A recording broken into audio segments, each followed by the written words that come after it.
Hello friends, concept of math के series के इस वीडियो में आप लोगों का बहुत बहुत स्वागत है। एक बहुत ही बेहतरीन कॉन्सेप्ट के साथ मैं आपके सामने हाजिर हुआ हूँ। जैसा कि आप लोग स्क्रीन पर देख पा रहे होंगे 0.9 बार, इसकी वैल्यू आपको बतानी है क्या होगी। यहाँ पर बड़ा ब्रैकेट लगा हुआ है और इस बड़े ब्रैकेट का मतलब होता है, इसका मतलब होता है GIF, मतलब ग्रेटेस्ट इंटीजर फंक्शन, हिंदी में बोले तो महत्तम पूर्णांक फलन। तो 0.9 बार का ग्रेटेस्ट इंटीजर फंक्शन आपको बताना है, ग्रेटेस्ट इंटीजर वैल्यू बतानी है। ग्रेटेस्ट इंटीजर फंक्शन क्या होता है, इसके बारे में मैं आपको थोड़ा सा बता देता हूँ। ग्रेटेस्ट इंटीजर फंक्शन का मतलब होता है कि पहली बात तो ये है कि अगर कोई भी इंटीजर वैल्यू है, कोई भी इंटीजर यानी पूर्णांक है, तो उसका ग्रेटेस्ट इंटीजर वही होता है। मतलब अगर मैं कह दूं कि भाई 2 का ग्रेटेस्ट इंटीजर बताओ, तो इसकी वैल्यू होगी 2। ऐसे यहाँ पर 3 हो तो उसका ग्रेटेस्ट इंटीजर होगा 3।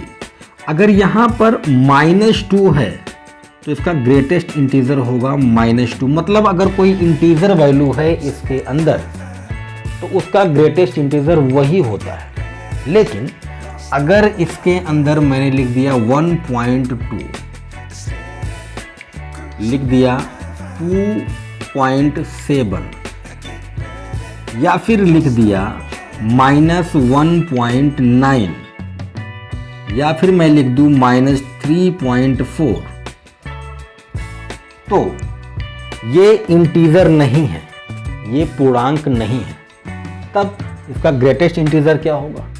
तो हमें क्या करना होता है, हमें ये देखना होता है कि भाई 1.2 से जस्ट पहले का इंटीजर क्या है, इसके जस्ट पहले का इंटीजर क्या है। या हम ऐसा कह सकते हैं कि इस नंबर से बिल्कुल पास में जो इंटीजर पड़ेगा और जो छोटा होना चाहिए, इसके पास में 2 इंटीजर पड़ेगी। अगर मैं नंबर लाइन यहाँ पर शो करूँ तो ये बीच में 0 हो गया, इधर नेगेटिव वैल्यू चलेंगी -1, -2, -3, -4, इधर पॉजिटिव वैल्यू चलेंगी 1, 2,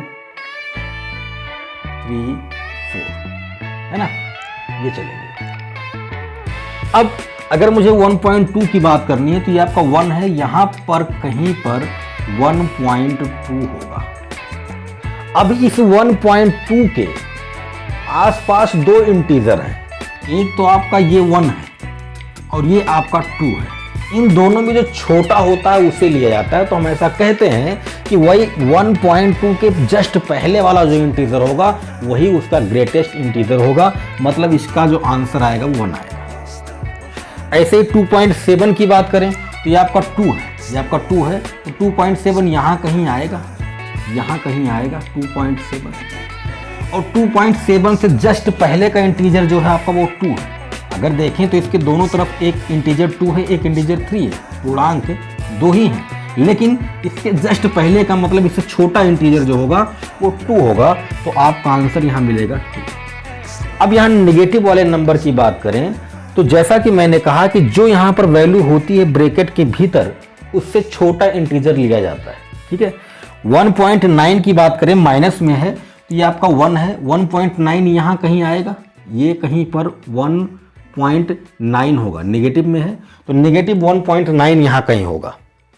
अब देखना यह है कि इससे छोटा इंटीजर कौन सा है। तो भैया अगर आपने -1 के बारे में सोचा, अगर आपने -1 के बारे में सोचा तो आपका आंसर गलत हो जाएगा। क्यों? क्योंकि -1 जो होता है वो -1.9 से बड़ा होता है। तो हमें छोटा इंटीजर लेना है तो हमें -2 को सिलेक्ट करना होगा। इसका मतलब इसका आंसर आएगा -2। ऐसे ही अगर -3.4 की बात करें तो ये आपका 3 है, 0.4 यहाँ कहीं आएगा, यहाँ कहीं आएगा -3.4। तो तो -3.4 है यहाँ पर, इससे छोटा इंटीजर, तो इसके आसपास दो इंटीजर है, एक -3 है, एक -4 है, लेकिन -3 जो है वो इससे बड़ा होगा तो इसको नहीं लेंगे, हम छोटे वाले को लेंगे, यानी कि इसका आंसर आएगा -4।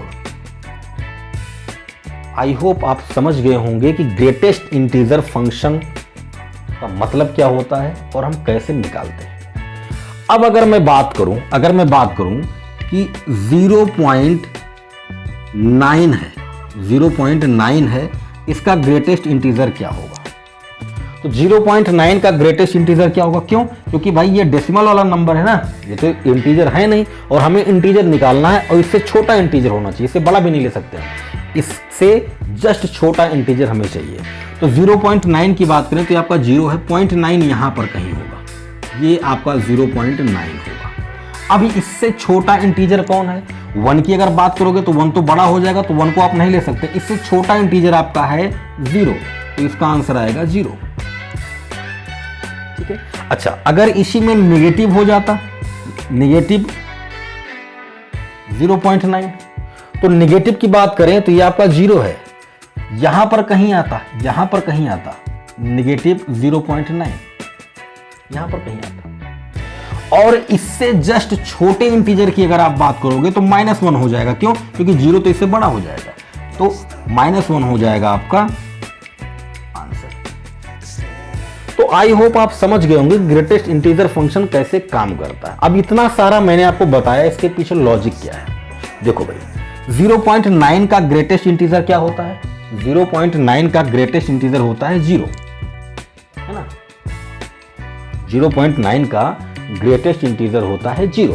तो यहां पर देखो 0.9 बार है, 0.9 का अगर ग्रेटेस्ट इंटीजर 0 होता है तो 0.9 बार का क्या होगा? तो अधिकांश बच्चे जो हैं वो गलती कर देते हैं, वो कहते हैं कि जब 0.9 का 0 होता है तो 0.9 बार का भी 0 होगा, इसका भी आंसर वो 0 देते हैं, जबकि ऐसा नहीं है मेरे दोस्त, ये आंसर आपका गलत हो जाएगा। क्यों गलत हो जाएगा? क्योंकि 0.9 बार का मतलब क्या है? 0.9 बार का मतलब है 0.9999999 ये कहीं खत्म ही नहीं होना है, इसकी वैल्यू आपको बतानी है। एक वीडियो मैंने पहले अपलोड किया था जिसमें मैंने बताया था कि 0.99999 ये इक्वल टू 1 होता है, मतलब इसकी वैल्यू 1 के बराबर होती है, तो मैंने बताया था। अगर आपने उस वीडियो को नहीं देखा तो यहाँ पर आपको मिल जाएगी, आप वहाँ से देख सकते हैं। तो 0.99999 की वैल्यू क्या होती है? 1 होती है। तो जब इसकी वैल्यू ऑलरेडी 1 है, तो इसको हम क्या लिखेंगे? 1 लिखेंगे, और 1 का ग्रेटेस्ट इंटीजर क्या होगा? 1 होगा। तो इस बात को ध्यान रखिएगा कि 0.9 बार की जो वैल्यू होती है वो क्या होती है? वो भैया 1 होती है, 0 नहीं। तो ये बेहतरीन कॉन्सेप्ट आपको कैसा लगा? कमेंट कीजिए, वीडियो को लाइक कीजिए, दोस्तों में शेयर कीजिए, और अगर आप अभी तक चैनल को सब्सक्राइब नहीं किए हैं तो कर डालिए, बेल आइकन को प्रेस कर दीजिए, ऑल पर क्लिक कर दीजिए, ताकि ऐसी शानदार ज़बरदस्त वीडियोज़ आपको मिलती रहे। मिलते हैं नेक्स्ट वीडियो में ऐसे ही किसी बेहतरीन कॉन्सेप्ट के साथ। अपना ख्याल रखें।